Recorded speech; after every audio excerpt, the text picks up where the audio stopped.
Hi everyone and welcome to my new video. It was finally time to set up October in my bullet journal, so let's get right into it. I wanted to do something simple and cute for my theme, so I ended up drawing little silly ghosts for this theme. Here in Finland we don't celebrate Halloween, but I love watching horror movies during fall, so I thought this theme would be perfect for this season, even though it's not necessarily scary.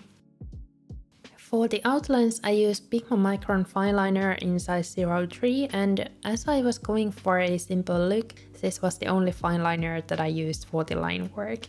By the way, I have listed all the supplies that I used in the description as always, so check that out if I forget to mention some of the supplies. Anyway, to make the cover page a bit more cozy and interesting, I decided to add a gingham pattern on the background as I wanted to add some color too. Usually when I'm making this kind of pattern, I leave one dot spacing between the stripes, but this time I wanted to try out something different and left two spaces instead. That way the pattern wasn't as intense, and I also wanted to add thin stripes in between, which would have been difficult otherwise. I wanted the ghosts to be the main focal point of this cover, so I went for a very light color palette for the pattern. If you prefer bold colors, you could easily switch up the colors and make the vibe of this whole cover totally different. You could also add more spooky facial features for the ghosts if you want them to be a bit more Halloweeny. I just like things that look cute, as that makes me happy, so that's what I was going for. After the pattern was done, I started adding some color to the ghosts. I wanted them to be mainly white, so I just added some shadows on the bottom of them where the fabric would fold a little bit. I did this by adding loosely a line or two with my grey Tom Boydell brush pen, and this was the shade N89. You could also add a black line in here, but I wanted a bit softer look, so I left those out. For the scarves, I decided to use this warm brown as it matched well with the other colors, but I think a dark grey might have worked well too. For the header I used my trusty old Tombow wooden nosecap pen, and for the first time in a while I decided to include a capital letter in it. I know I'm very bold for doing that. O just looks really pretty as a capital letter, so I'm happy that I decided to try out something different. To make things look extra cute, I of course added rosy cheeks to the ghosts, and for this I used my colored pencils as they have a bit smoother finish. I also used them for darkening up shadows so they would look softer too. You could always leave out this step though if you want to keep things more simple. Oh, and I wanted the ghosts to stand out a little bit more, so I went over the outlines with dark grey colored pencil. This way the outlines would have a bit softer look as well, and I felt like it was an important step as otherwise everything would have blended together a bit too much, if that makes sense. Sometimes I feel like my line work looks too clean and I prefer my sketches because of that, so that's why I decided to draw on top of the outlines. I think it was the right choice, but I would love to hear what you think and if you prefer having just the fine liner as an outline. For the final details, I decided to add a white grid pattern to the scarves to make them pop a little bit. I used my favorite white gel pen for this, which is the Sakura Jelly Roll in size 10. Anyway, at this point I felt like the cover page wasn't complete as something was missing, so I decided to draw these leaves with my colored pencil, but I kind of wish I would have done it with a pencil instead, as I didn't end up liking the look of the leaves after all.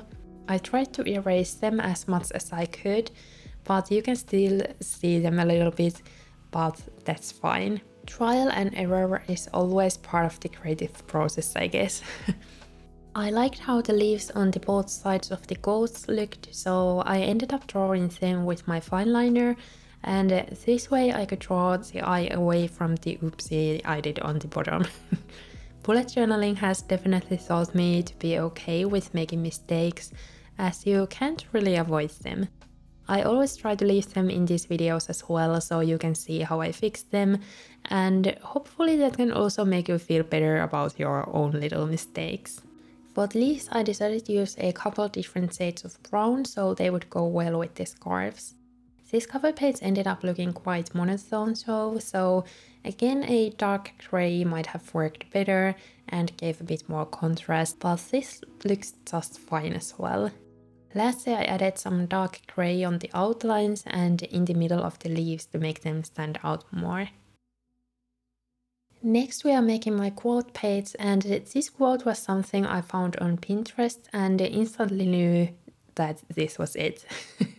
I love puns, and sometimes those inspirational quotes can feel a little cheesy, so it's nice to choose a funny quote every now and then. The quote that I chose goes like this: "Please don't make me lose my sheet." The original quote that I saw didn't have the word please in it, but I wanted my ghost to be very demure and very mindful, so I added that in. I also drew a different facial expression to go with the quote, and I absolutely love how this turned out. Let me know if you are a team inspirational or team funny quote. I guess I'm both, and it depends on the situation.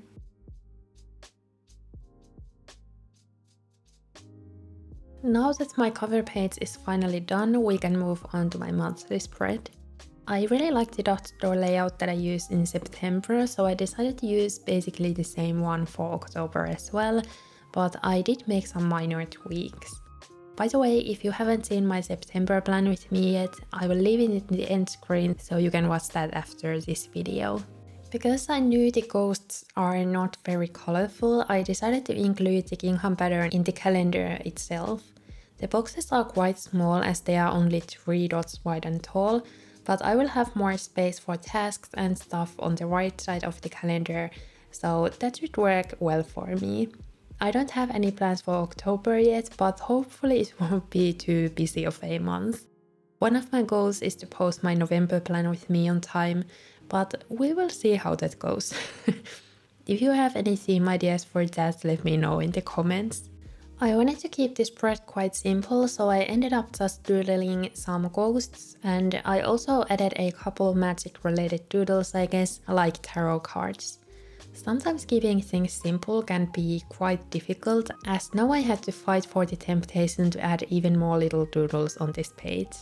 Let me know if you ever struggle with that as well. At the time I'm editing this video, I'm soon traveling to Berlin, which I'm very excited about as I wasn't able to travel there during summer. Hopefully I will gather a lot of inspiration there from going to art museums and stuff. I'm also looking forward to the delicious food there, and hopefully the weather isn't too autumnal and rainy yet. Here in Finland the weather has finally started to cool down as September has been very warm so far. I hope I still have time to go mushroom picking after my trip, as I haven't done that as much as I would have liked to. Anyway, as you can see, I changed up the ghosts a little bit and tried to draw different faces on them to have some variety. You could also make a mood tracker where you draw a different face for the ghost depending on your mood, but I haven't really enjoyed using mood trackers lately, so I didn't do that this time. On the other side of the dot drawer, I included my habit trackers. Usually I have at least 12 habits to track, but with this layout it doesn't really work, so now I have only 8. Instead of writing in mini calendars, I used a grid paper for every other box and a gingham pattern for the rest. I've used this style for my habit trackers almost every month this year, as I really love it, and I hope you aren't too bored with it yet. It just looks really pretty, and I love the different textures mixed up together. The habits that I'm tracking in October are almost the same as always. My main goal is to keep running, as I started that in July and really want to keep that as a habit. I've been running once a week so my knees and ankles wouldn't get hurt, and so far it's been working really well for me. Hopefully we won't get snow in October yet, as that would make running outside a bit more difficult. I think I need to buy some kind of studs or spikes for my shoes, so running in slippery weather is a bit easier. Other habits that I'm tracking are vitamins, as it's really important during this time of the year when the days start getting shorter and there isn't as much sunlight. I'm also going to try picking up knitting again, as I haven't done that in a couple of months, and I really want to start a new project for fall. I haven't knit any t-shirts yet, so that's probably what I will end up doing. Another one of my goals is to keep a decent sleeping schedule, and I don't know why it's always more difficult during fall. Maybe because of the lack of sunlight in the morning and staying up late is just too fun and cozy.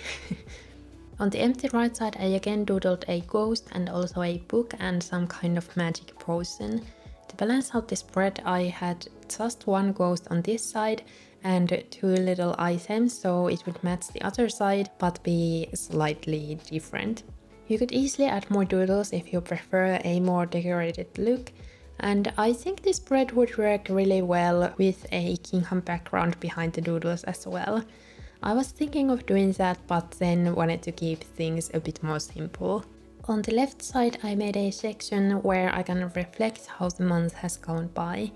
This is really simple, and I will just have 3 boxes, one for writing out favorites of the month, one for successes, and one for things to improve. Sometimes it can feel like the month flew by and you don't remember anything you did, so this really helps with that.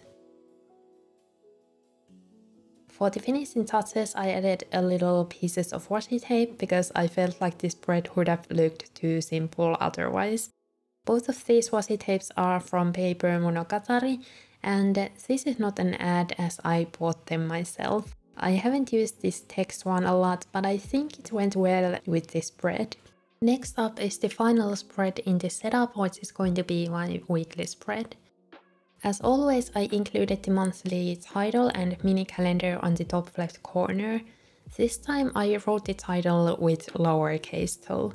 I actually ended up messing up the calendar because I didn't sketch the numbers beforehand, but luckily that was easy to fix because I used grid paper and glue tape to glue it down. It took a while to notice where I made the mistake, so I had to look up my monthly spread to make sure that I wasn't imagining it. I accidentally repeated the number 20, so that's why this happened. The plus side of this mistake was that I could place the new calendar a bit lower on the page, as I felt like the first one was a bit too high up. So I guess this was a happy little accident this time. For the decorations, I once again doodled a little ghost, and this might be my favorite one.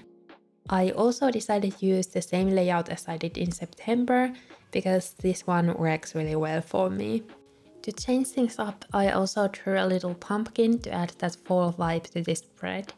Pumpkins aren't as much of a fall thing here in Finland, I think, but they do look really pretty and pumpkin soup is delicious. I remember the first time I decided to try out pumpkin spice latte when I was in New York, and I was so confused because I thought it would have a pumpkin in it. It just tasted like coffee with some gingerbread spices, so I wasn't a big fan, mainly because I don't like coffee at all. Chai latte, for example, is delicious, so I think it was just the fact that it had coffee in it. If you are someone who doesn't drink coffee, let me know your favorite drink or favorite tea, as I would love to try out some new flavors. Oh, and if you didn't already know, my name is Thea, which is spelled like tea but pronounced Thea. I guess in some other countries you would write it with H. Anyway, I struggled with coloring the pumpkin a little bit because I didn't want it to be too bright and orange. Because of that, I layered some browns and different shades of orange together, and I think the end result looked pretty much the color I wanted. For the weekly layout, I of course added a gingham pattern to decorate the top of the daily boxes.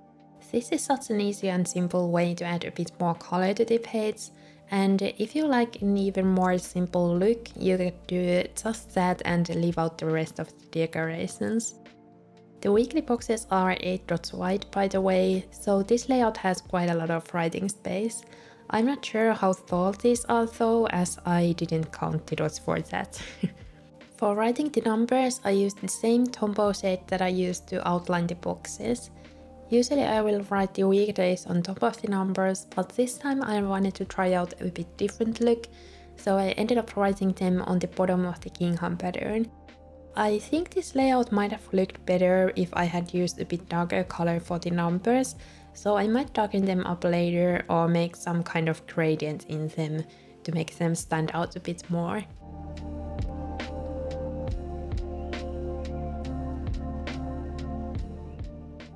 Finally, it was time to cut the dot joints, and I cut them from the 11th dot as always with this layout. Sometimes I like to use an X-Acto knife for cutting near the notebook's binding, but this time I was too lazy and decided to use scissors instead, and that worked out just fine.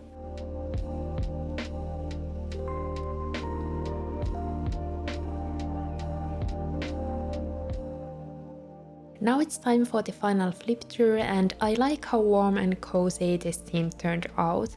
This was also pretty quick to set up compared to my last month's setup, for example. Remember to leave a like and also a brown leaf emoji in the comments if you enjoyed this video. Thank you so much for watching, and I hope to see you in my next one. Bye bye!